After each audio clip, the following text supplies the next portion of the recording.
Hi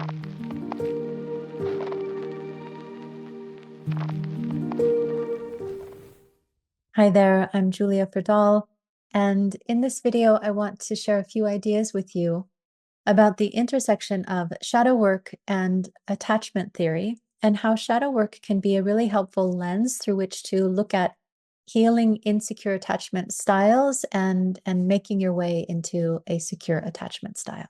If you enjoy this video, please be sure to like and subscribe below. That way you'll be notified when I post new ones, and it also helps me reach more people with this information and these teachings. Also, before I dive in, I do want to let you know that I do offer a very comprehensive course in shadow work. So if you'd ever like to really dive in deep into that work and its benefits, please follow the link in the description below. So first, let me give you an overview of both attachment theory and shadow work, and then we'll talk about how the two intersect. Attachment theory is a psychological framework that was developed in the 1930s that describes the level of security a person feels in their human relationships and their way of connecting. These attachment styles are developed primarily through a child's relationship with their caretakers, with a slight emphasis on the relationship with the mother or the more mothering caretaker. Interestingly, attachment theory was initially criticized and disregarded by academic psychologists and psychoanalysts when it was first posited in the 30s. But thanks in part to the internet, the theories that really resonate with people, the ideas that are actually helping people understand and change themselves, those theories are having more of an opportunity to rise to the surface into the mainstream, and attachment theory has been one of them. So in this framework, there are 4 types of attachment styles or patterns. One is called secure attachment. The other 3 are versions of what's called insecure attachment, meaning the person does not feel secure, safe, or at ease in their connections with others. The 3 insecure attachment styles are broken down into anxious, avoidant, and disorganized. People with a secure attachment style tend to have healthy relationships, feel comfortable being close to others as well as being on their own. They can express their feelings and needs openly, and there is ease and trust in their connections. This style tends to be the result of healthy, safe, and secure attachment with their caretakers, or years of very liberating inner work. People with an anxious attachment style tend to worry a lot about being abandoned or rejected and need frequent reassurance and validation in their relationships, especially romantic partnerships. They're highly sensitive to their partner's moods and actions and are prone to read into the subtlest of gestures or actions. This style tends to develop when a child feels insecure about their bond with their caretakers. Perhaps attachment felt conditional and love was used as a form of punishment and reward, creating anxiousness and insecurity about the connection. For one reason or another, there was doubt about the attachment and a fear of being abandoned or of not being worthy of their caretaker's love. When there's a disagreement in a relationship, the anxiously attached will lean in a lot and want to process everything right away. People with an avoidant attachment style tend to keep emotional distance and prefer to handle things on their own. They tend to be the hyper-independent amongst us. You might see my video on hyper-independence, which is linked below. People with avoidant attachment might seem aloof and avoid discussing deep feelings. They likely experienced connection with others to be burdensome to them as a child rather than enriching. They may have been parentified or treated inappropriately as a confidant or a therapist by their caretakers, or they may have had a caretaker who was generally emotionally dysregulated. When there's a disagreement in the relationship, the avoidant type tends to lean out and want to process their thoughts and feelings by themselves and then return to the relationship. And lastly, people with a disorganized attachment style tend to have mixed behaviors in their relationships, toggling between the 2 previously mentioned, anxious and avoidant. This can be a result of trauma or just very inconsistent caregiving in their early lives. For these people, attachment unfortunately feels not just burdensome, but also frightening.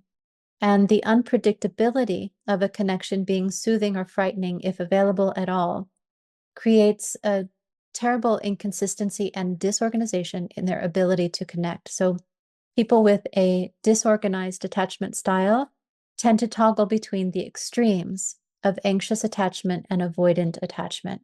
They also tend to engage in a pattern I call reject and retrieve, where they reject someone who's getting close and then anxiously retrieve them, and then reject again and then retrieve, etc. Now, shadow work is one of the central concepts in the psychological framework of the Swiss psychoanalyst Carl Jung. In Jung's framework, the human psyche is comprised of three main parts: the persona, the ego, and the shadow. There's a lot more nuance to it than that, but for now, we're going to just focus on these three main parts of the psyche. The first part, the persona, is the image of ourselves that we project onto the world. It's the way we would like to be seen, or the social mask that we wear. Some people call it the ego's public relations person. Behind the persona is the second aspect of the psyche, the ego, or the identity. The ego contains our conscious sense of self, what we believe or know to be true of ourselves beyond what we may present in our persona. It's who we believe ourselves to be, including some of the less flattering traits we're aware of. It's also the organizer of all information received, and it filters experiences in such a way that it aims to maintain the known sense of self and personality. And this is really important to understand.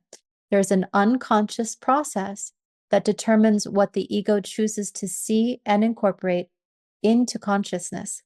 The rest of information and reality is excluded as either irrelevant or undesired because it's a threat to the existing ego consciousness and personality. The contents that are excluded sink into the unconscious, where they form a counterweight that plays out unconsciously. This counterweight forms the third aspect of the psyche, the shadow.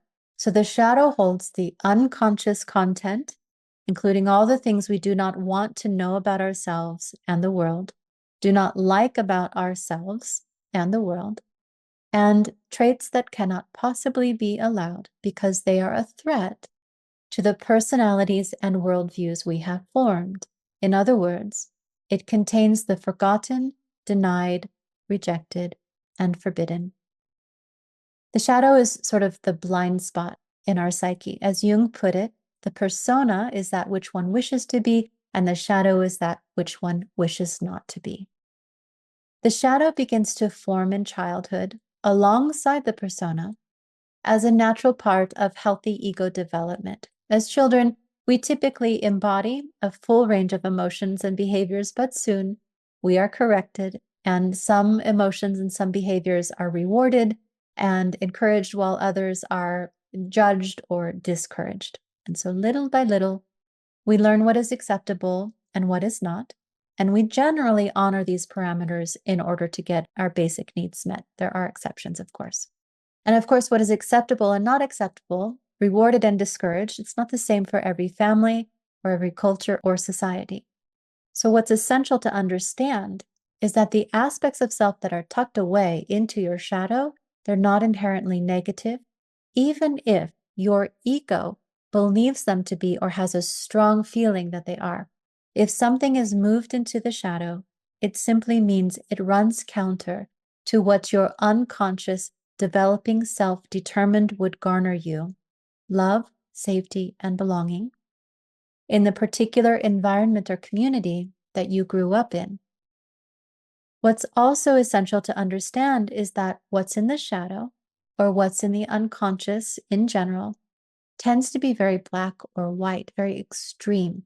So if something is considered shadow, anything remotely like it will be forbidden. For example, if selfishness is shadow, even healthy self-interest, like self-protection, will be repressed or forbidden. If arrogance is shadow, even healthy confidence will be forbidden. There's a lack of nuance and complexity around things that have been put into the shadow.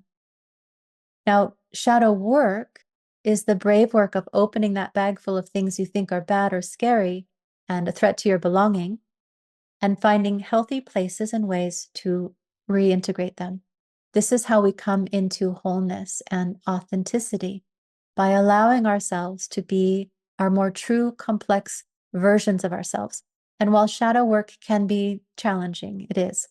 The truth is that shadow typically contains the very energies and insights that we need to move forward to transcend our current situation, whatever that is.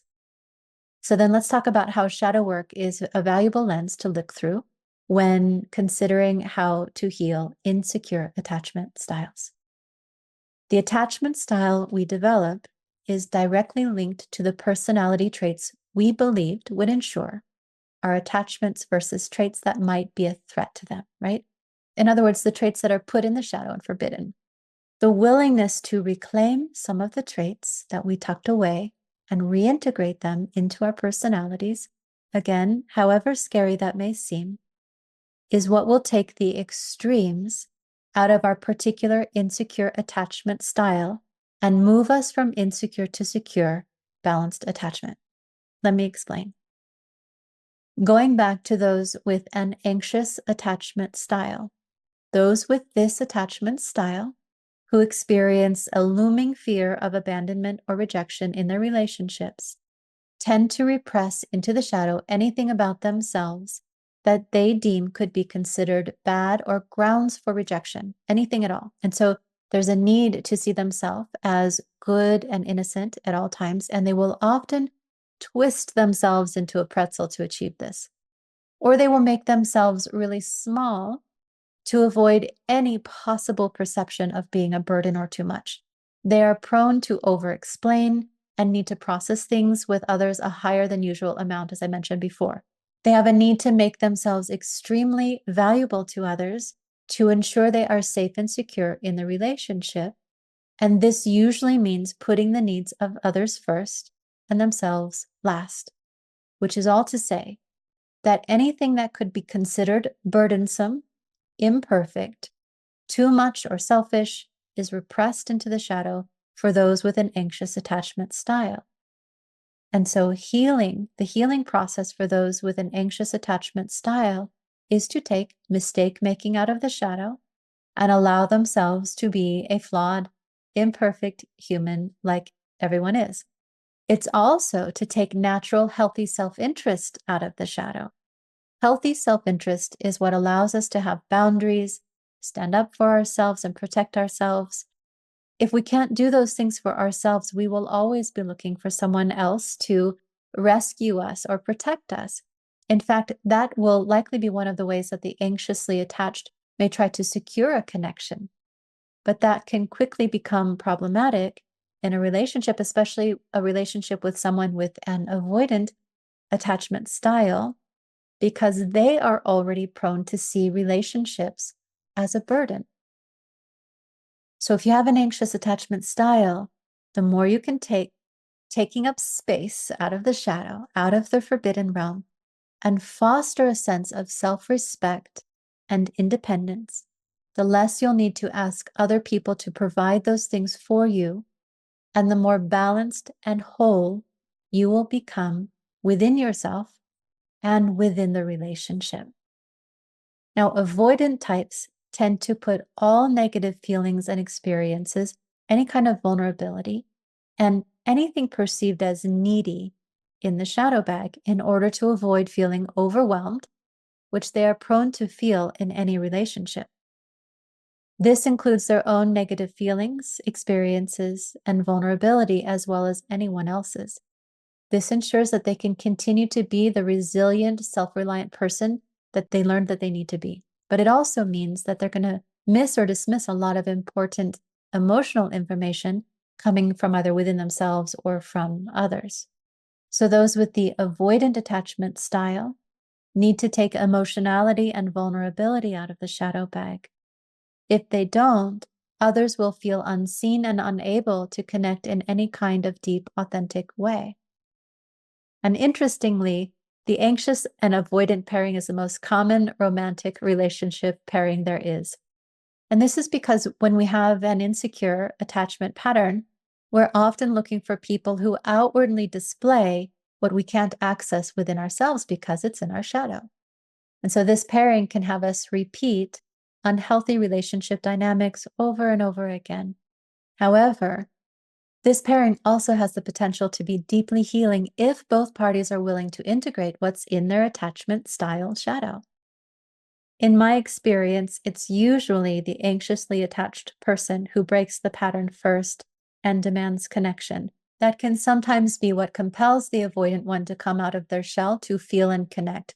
But it's also possible that they won't be ready or willing to do so. Often, those with an avoidant attachment style or those who are hyper independent don't see that there's anything that they need to change.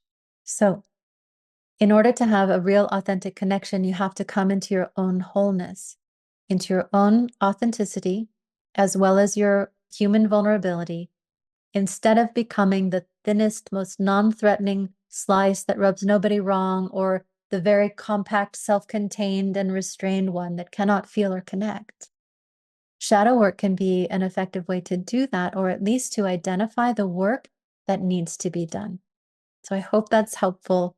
There are a number of links below to related topics and resources that you might explore. Please comment below if you have any questions to ask or thoughts to share, and I wish you well.